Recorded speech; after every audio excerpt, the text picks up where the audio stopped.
When we think about, and it's a name that's, again, if you utter it, it should be done in reverence.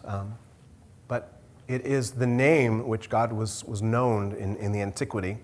It was essentially the name that God said to Moses when he said, who shall I say sent me? And he said, a variant of that, Asher Yah Asher, I am that I am. When God said that, I am that I am, what was he saying? Why didn't he just say, oh, I'm this or that? Why did he say, I am the I am? Okay, he didn't limit himself. Okay. Okay. And if you notice throughout the scriptures, God reveals himself in various ways throughout the various times since Adam all the way down. He is called El Elyon. He is called a variety of things which are descriptors of qualities, but the I am that I am name is the Most High, in the sense that it is. He is. He cannot really be confined to anything, for he is all things. Could he also be making a statement that he is who he is and there is no other? Yeah, absolutely. And that's another portion of the scriptures. And so it was the name by which he was, as he began to reveal himself in various ways through the theophanies. And what does theophany mean? Revelation. So the theophanies are the instances in the scriptures where God appeared in the form of a man. And we find these, he is referred to generally as the angel or the great angel. Angel simply means servant. You see this when our father Jacob, he had a little wrestling match, right? He wrestled with this person. And that was a theophany, a revelation of God in a human form, in which he wrestled with our father Jacob. And why did Jacob wrestle with this person? What was the purpose of the wrestling? He wanted a blessing. He knew something was different about this person. It was different than any other person he'd ever come in contact with. And he knew that there would be something to be gained. But this person was like, okay, see ya. And so Jacob grabs him and says, I'm not going to let you go until what? Until you give me a blessing.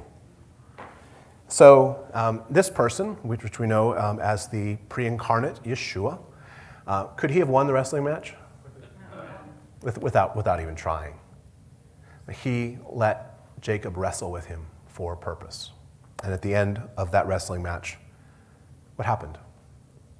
Did he get the blessing? Yes, he did. And what else also happened?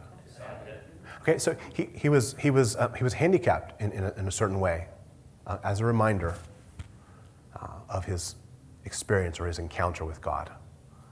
And we see that God was revealing himself in various ways all throughout the history of our people. Our people knew of God in a variety of ways that were different than the Jewish people express theology today. That came into later understanding after Messiah, because we as believers claim and believe and stand upon the fact that Jesus, Yeshua, is God, that he is God. So he revealed himself in various ways so that when the time would come, the hearts that were hungry for him would recognize him. Those that were entrenched in power and even the God-given authority within the temple system and so on, many of them did recognize Messiah, but many of them didn't recognize him. And what were some of the reasons why they didn't recognize God or Jesus? Yeah. Okay, they expected a conqueror. Why else? They're steeped in tradition. Okay, well, I mean, that's... They recognized something that somebody just said a second ago. They wanted a conquering king which would free them from the Romans. They looked at this person and says, if we accept him, everything's going to change, isn't it? because he would be, in their minds, because they didn't comprehend the fact that he was going to die. They believed that he was going to be the ruling king that would set Israel back on course. And so they began to do, they of course resisted him. And it was because of the blindness of their own hearts and because of something else that you and I also struggle with, the passions. The passions are the brokenness of us that refuses to submit to God. So they had a lot to lose. They would lose, a lot of their stuff. And so it should be something that we look at and we say, God forbid that I should miss God because I have something else in front of me other than God. We see that when Messiah came and the coming of the Holy Spirit, that he established a new covenant. And what was different about this covenant than it was on the first covenant? Okay. So we won't take time to read the scripture, and most of you know it from the prophets, that he says that there's coming a time in which I will make a new covenant with the house of Israel and the house of Judah. And it won't be like the covenant that I made before with my people, because they broke this covenant. But it will be a covenant that I will write upon their hearts, and they will be my people. It's sort of a paraphrasing of that scripture. So he said it's going to be different. It's going to be similar in some ways, but it's going to be different in some ways. So when we read about the covenant and our people, they followed the Torah of Moses. And there were 613 commandments, which were both positive and negative. A positive means you do, and negative means you don't do or shouldn't do. And so these things were in the minds of our people. When Messiah came and he said, you know what, I'm going to take what I built for these thousands of years through our people, and he said, I'm going to take it and I'm going to illustrate what it means to follow me and follow God through these various things. But he says, I'm going to be changing some things. Didn't he? Did he say he was going to change some things? You've heard it said, and he quotes from the scriptures, but I tell you now. Can he do that? I mean, is it okay if Jesus shakes things up a little bit? Messiah? I mean, does he have the authority? He's God. Of course he does. So he says in various ways that, I'm going to reveal to you and show you how to put these things into practice. And so when we understand what has changed, we have to kind of look back, and we're not going to dive deeply into all the different ways that things change. We're going to touch on a few things as we proceed forward. But something changed when he came and he died and was resurrected, and when he ascended and when he sent the Ruach, the Holy Spirit, upon us. Something changed, and something stayed the same. And what are some things that changed for those who would follow him? What are just some random things that you can think of that changed with this? Well, the most important change was he wrote on their hearts. Okay. So their hearts could then be more receptive to what he wanted to have done. Yep. Before the Holy Spirit came, we lacked the capability to follow the commandments of God to the fullest that we could. We needed the empowerment of God to be able to do this. Is that weakness of us? No, but yes, it is. The fact is we are not complete on our own. We need God. The infusion, the merging, the synthesis, the hybridization is actually a return to our natural state as human beings. Without God, we are merely thinking animals. And we see that played out in history and even in today. Without the breath of God, without the jump start of the spiritual heart, we are simply an elevated animal. And we unfortunately see the degradation of humanity all throughout history without God being present in their lives. And so we know that this what changed upon Shavuot, the Pentecost, was a return to where we were in the garden. What were some of the qualities of Adam and Eve? What were they like, based upon what you know? They were innocent. Okay, innocent? Peaceful? What was that? They were unafraid. What else? Childlike. Yeah. When you think of a small baby in the ideal circumstances that is nurtured and cared for and loved, it is completely dependent upon the parents. It is completely dependent upon for everything. When the child is frightened, the mom or the dad will take the baby and will comfort it and hold it. A child can grow up, again, in an ideal situation without fear, with this trust. Children don't think about where the next meal is coming from. They just know it's going to be there in the cupboard, right? There's a trust that we have as children. When we sinned, when Adam and Eve sinned and they made their own decisions, they said, essentially, I don't need you, God.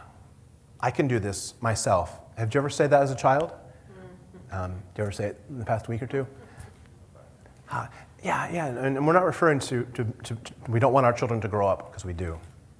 But there is the proper time for them to make adult decisions, and it's not as children. We are on this process of returning back to. When we read the qualities of God that are scattered throughout the Scriptures and concentrated in the New Covenant, we see that the qualities of God are peacefulness, kindness, and compassion. We see all the qualities that are focused upon those that are in this process of returning to the original state. We are returning to humanity, what it means to be truly human.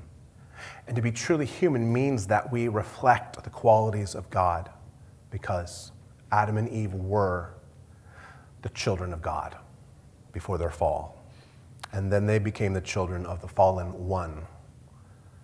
Until then Messiah would come and return us to the capability of becoming the sons and daughters of God.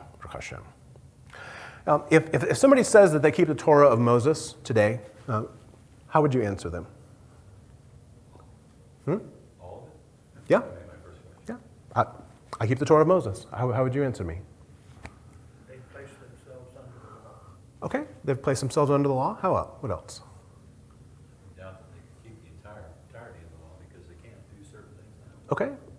And what if they say and still persist with, in argument with you, oh no, I keep the Torah? How's that working for you? Okay? And so you begin to say, well, do you keep the sacrificial system? And they start to go, no. Okay. Do you live in the land of Israel? No. Okay. Do you live under the guidance of a theocratic state, under God, under the rulership of a human king as it was established? No. Okay, well, the list of the 613 becomes very quickly narrowed down to very few left after this. And the person begins to make excuses and come up with all the reasons why, oh no, I do, but I do all these other ones. Well, then if you do not do some that are written there, then you cannot say that you are a keeper of the Torah of Moses. And many people come to the Messianic movement with some sort of interested desire in seeing how I can be right because I keep the Torah of Moses. Firstly, that was never the desire of God, so that you could be right. He wanted you to be perfect, mature, growing. And so he gave us some actually very practical things within the Torah to help us along in the process. It was like first through like sixth grade, in essence. How many more years technically are after sixth grade? Theoretically, okay, 6 years. And again, generally, at least now, you don't stop at high school, you continue onwards and so on and so forth. So first through sixth grade, is that, I mean, it isn't complete yet. We look at the reason of the New Covenant, and did the New Covenant float out here on its own? No, it was built upon the foundation of the old covenant. No foundation. What happens to a house that's built on no foundation? It's going to sink, probably. Or, I mean, isn't it hard enough to keep a house foundation from cracking even when you have a foundation? So imagine a house with no foundation. The earth moves, the water comes. And so the old covenant is the foundation for which the new covenant is built upon. Jesus didn't appear out of nowhere as a very wise and powerful man and just do stuff. He came in an established tradition of who he was and what was going to happen to him, or what would happen to him, but also what he would bring.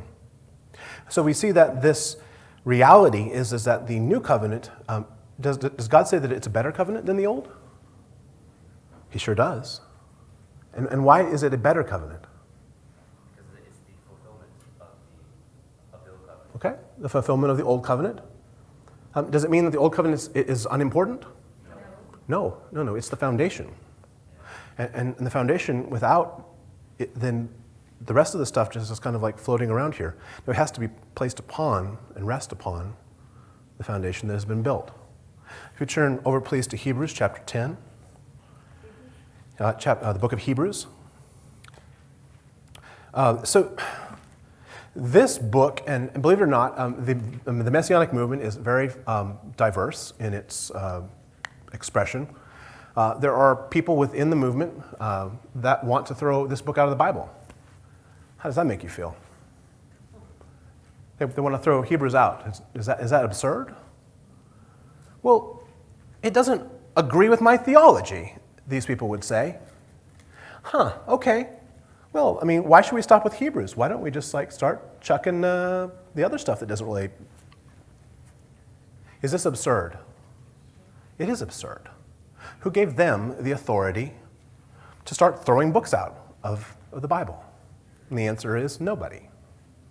Hebrews is a book that, if you read it from a plain sense, you will begin to say,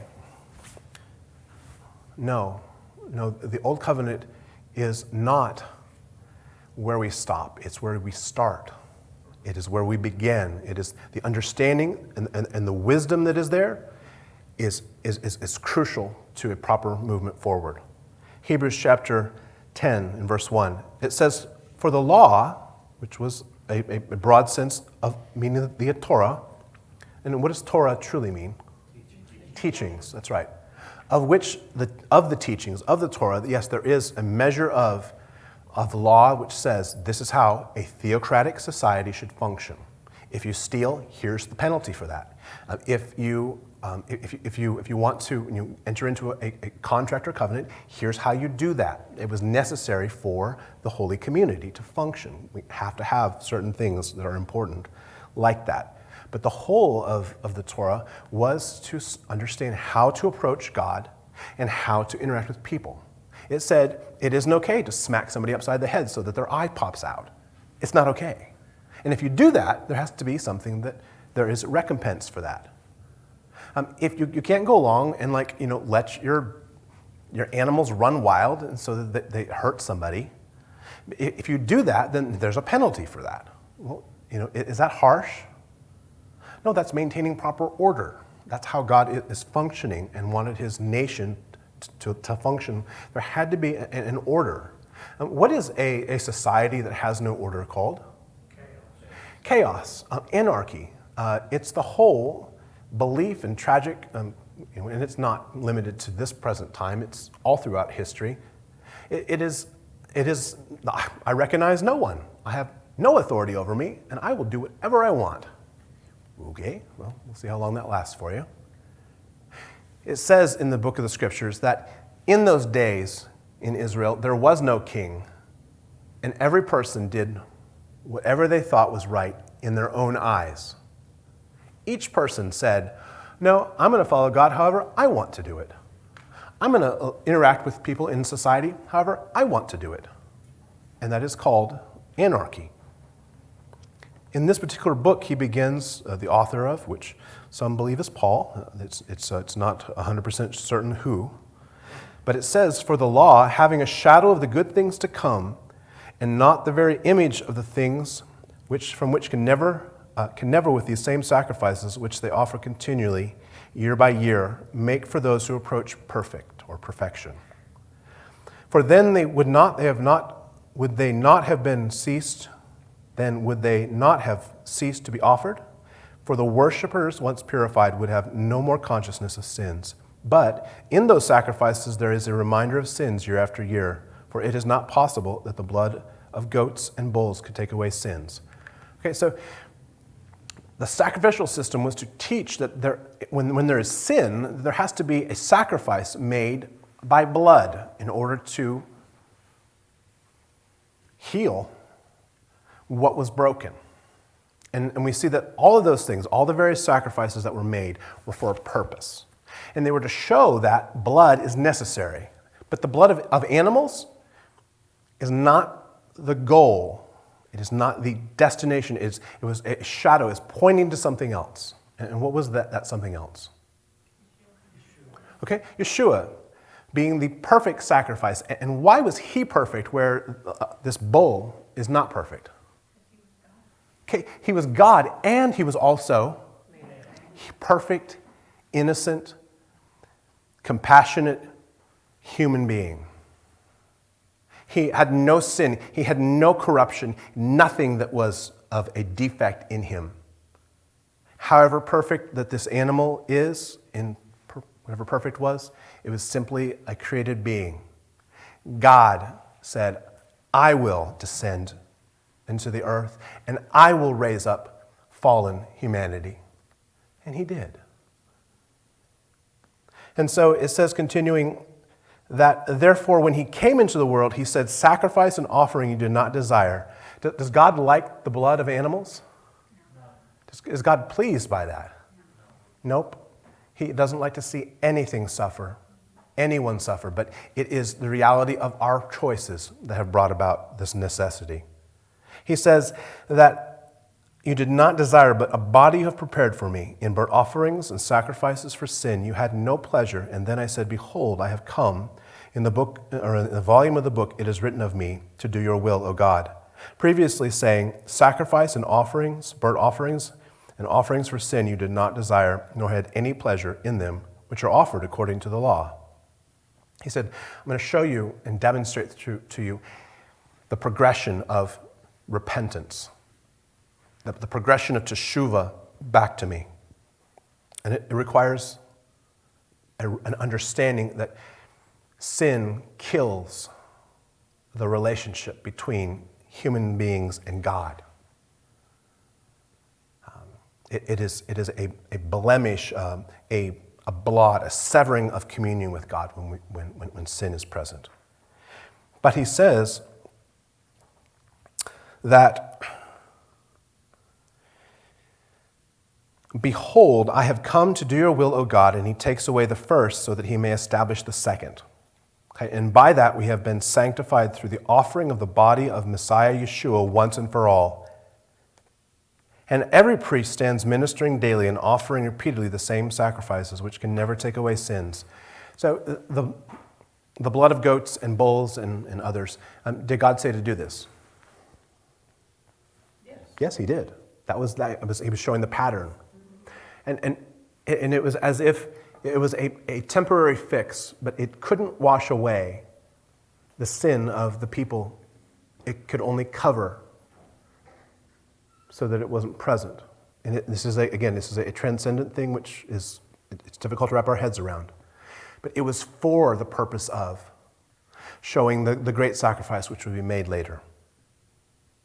He says in verse 12, but this man, and who is this man? Messiah, that's right. And after he had offered one sacrifice for sins forever, sat down at the right hand of God. From that time, waiting until his enemies are made his footstool. For by one offering he has performed forever those who are being sanctified. Being sanctified. Is that a process? Yes. But after the Holy Spirit also witnesses to us that for after he had said before, this is the covenant that I will make with them after those days, says the Lord, and I will put my law into their hearts and in their minds, and I will write them. And then he adds, their sins and their lawless deeds I will remember no more. Hashem. For now, where there is remission of sins, there is no longer an offering for sin. Hold fast, therefore, brethren, having boldness to enter the holiest by the blood of Messiah, Yeshua, by a new and living way by which he has consecrated for us through the veil, that is his flesh, and having a high priest over the house of God, let us draw near with a true heart in full assurance of faith, having our hearts sprinkled from an evil conscience and our bodies washed with pure water. And what is this referring to? Baptism. But let us hold fast the confession of our hope without wavering, for he who is promised is faithful. Amen. And let us consider one another in order to stir up love and good works, and not forsaking the assemblies of ourselves together, as is the manner of some, but exhorting one another, and as so much more as you see in the day approaching. So stir up each other to love and good works. What is that? Stirring up love and good works. Okay, fruit. Good works are the actions, the fruit of what's happening inside of us. So, how do we stir up one another to good works? There's usually a reciprocal desire. When somebody does something good for you, Okay. you want to give back to them. Okay. So when we show kindness to each other, and you're like, whoa, that was pretty amazing. And the next day you're wherever you are, and you go, huh. And you do something nice or generous towards somebody else, it's like, the whole term pay it forward. You've received something, whatever that is. Do we need reminders? Yeah. Selfishness gets in the way. We get so busy focused on this or that, and we become distracted. We need reminders. And that's why the good works, somebody says, hey, did you hear about this or that? And you're like, wow, that's amazing. Wow, God, can you use me in that way? Can I be a servant to you in that way? And then boom, there you are the next day, and God provides you the opportunity. And you had a reminder in the work of someone else's life, and it inspired you to go and do likewise. Rabbi, is this a formulation of the commandments, the precepts, and the statutes that we read about so much of? Mm-hmm. Yep, so these various things which Roy's referring to is, it says that we keep his commandments. And it's alternately used words, commandments, precepts, statutes. We don't look back at the 613 and say, okay, yep, did that one, and did that one. We get doing like 5 or 6 and start feeling pretty good, right? Well, yeah. Oh, I got 25 done, man. They're not written down anywhere. Messiah's Torah, he's saying, love people and love God and worship God. And we read the scriptures and we see how to do that. We understand that his commandments, though they be 2, they are many. Love is shown in many ways, in various times. It could be something that's tangible by giving somebody who's hungry food and drink. It could be, that is a kind act that is showing love to somebody. But it can also be being silent when you really, really want to not be silent to somebody, and you show love to that person by your silence. There are many ways to show love. How many ways are there to show love to God?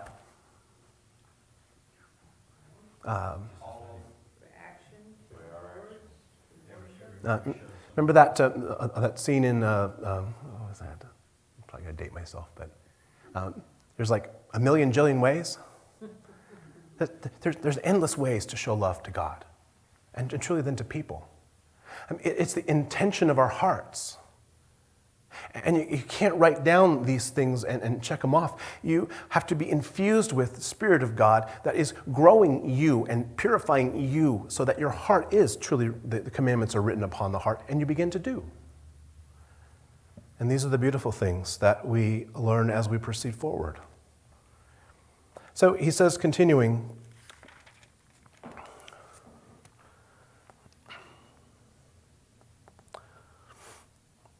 We're going, 26. We're going to jump from here over to chapter 12. Chapter 12 and verse 1, it says, "Therefore, we also, since we are surrounded by such a great cloud of witnesses," this is Hebrews chapter 12 and verse 1, "let us lay aside every weight and every sin which so easily ensnares us, and let us run with endurance the race that is set before us." Does that sound like a done deal? No. Does that sound like this is a military campaign? This is a race in process. We are in motion. Or not. He's saying that the great cloud of witnesses, and who are the great cloud of witnesses? Everybody you just read about in chapter 11. It won't take time to read it. But it's Abraham, and it's Elijah, and Moses, and King David, and the prophets. We're surrounded by all of those that have come before us, which have inspired us, and we shouldn't be inspired by their failures and their triumphs. Say, "Yea, Lord, I also fall. May I rise in you on that last day." And we begin to take, we're part of a family that is now eternal because they reside with the King in the eternal heavenlies. He says, "Let us lay aside every weight and every sin." Is sin a weight? And how is it a weight? Okay, pulls us away from God.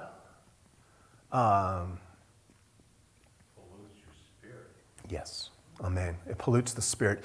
It takes us and it twists us, warps us. A weight. Have you ever... Entanglement? Have you ever gotten stuck, like your foot stuck in something and you're trying to get through? Have you ever had a big backpack on? I know you have. That where you have like 100 pounds in your backpack and you're not ready for it and you're like... It's a weight. It's not how you were designed. You were not designed to carry these weights. I was not created to bear the burdens of sin. And therefore, when it happens, it distorts me and makes me unbalanced because I am bearing this weight. But he says, no, you cast aside all of these things. All of these sins and the weight that snares us. It's like a bear trap. Closes on us. Now we're limping along, wounded. No, you cast aside that. And how do we cast aside sin and the burden? Through teshuvah, through repentance. Do you have this in your life? Then lay it aside through repentance. Go to God and say, "God, I want to be free from this weight." Do you know what it's like to be free from the weight of sin? Most of you do know because you've experienced it throughout your life. Do you do it just once? Because what happens? After you've been released from the burden, what happens next? Do it again or something else. No, you keep going to God and you keep casting aside the things, whatever it is that weighs us down. It says, continuing in verse 2, "Behold, looking unto Messiah, Yeshua, the author and finisher of our faith, who, for the joy that was set before him, endured the cross, despising the shame, and sat down at the right hand of the Father." Enduring the cross and despising the shame. He's God, and he got spit on. He's God, and he had his beard torn out. He has flesh torn from his body. God did not have to endure the humiliation. And he did. He endured it because he is love, and he desires for us to return to our birthright.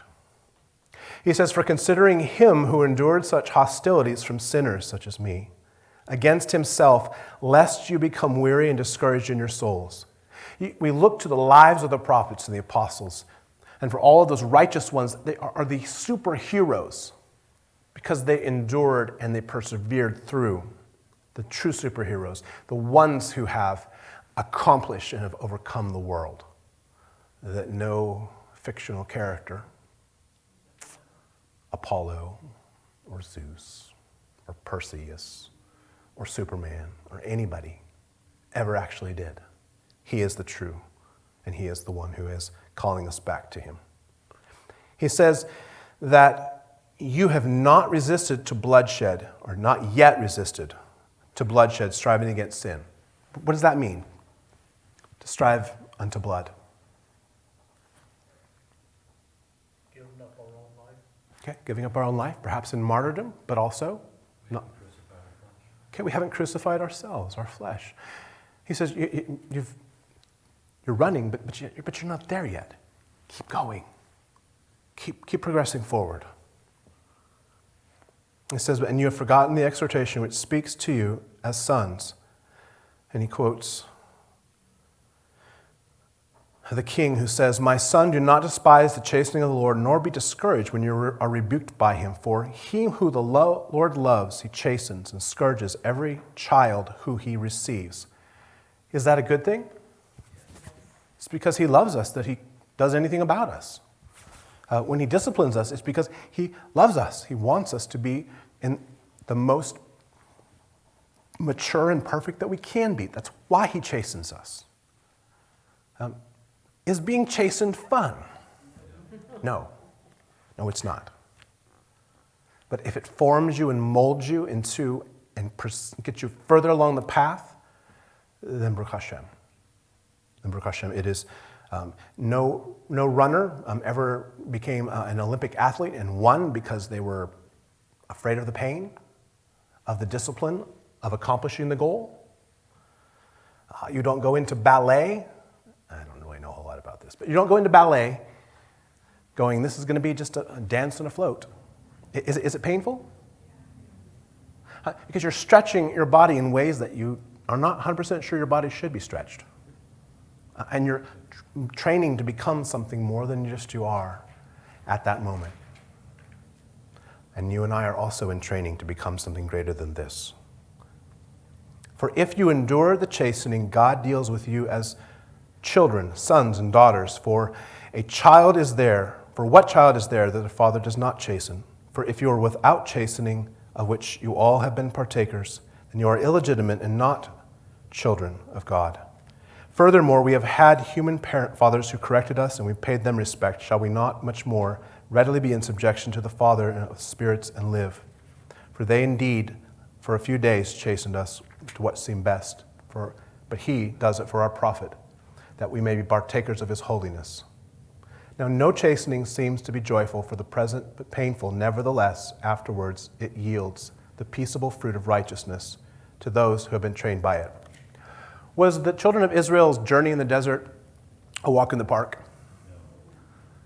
It was just a little bit of dust, and it was kind of annoying. Or was it an endurance?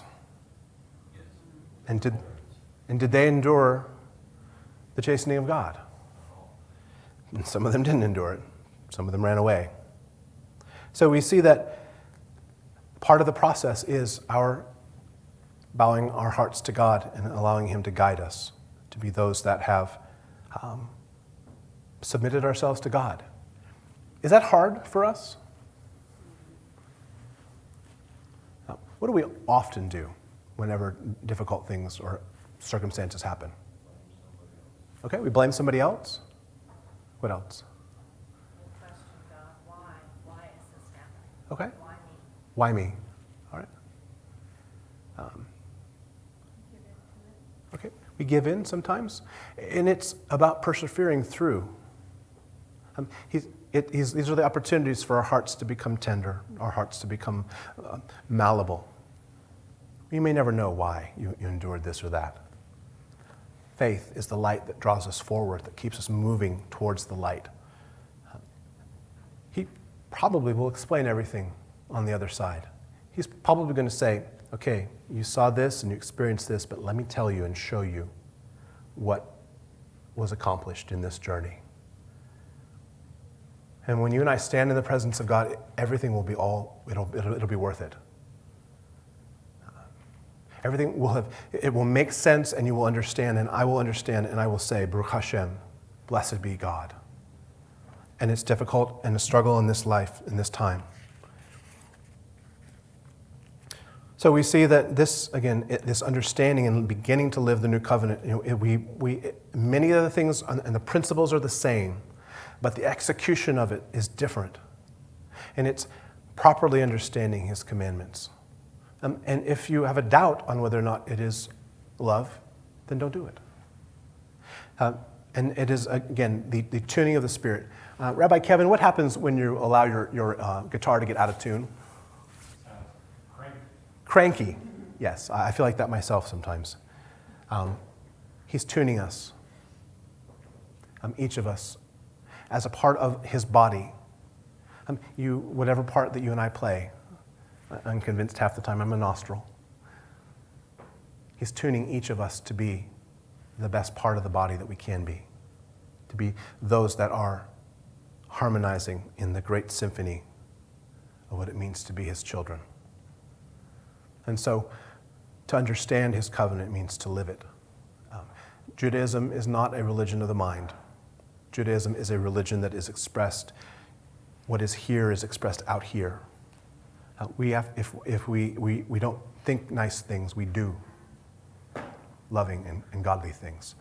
We don't think about loving God, we do it and we worship him. There is action behind the words. Amen?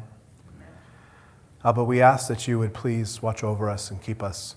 Father, continue to enlarge our hearts so that we can make room for your ways, oh Lord, and help us to remove all of the hard things. And oh Lord, my heart is so hard. May you remove the idols and all of the blockages and the things that are within me, Master, that there was space for my God. Oh Lord, may you continue to shed your mercy upon us as we proceed forward in faith through you and in you. We ask this in Yeshua's name. Amen.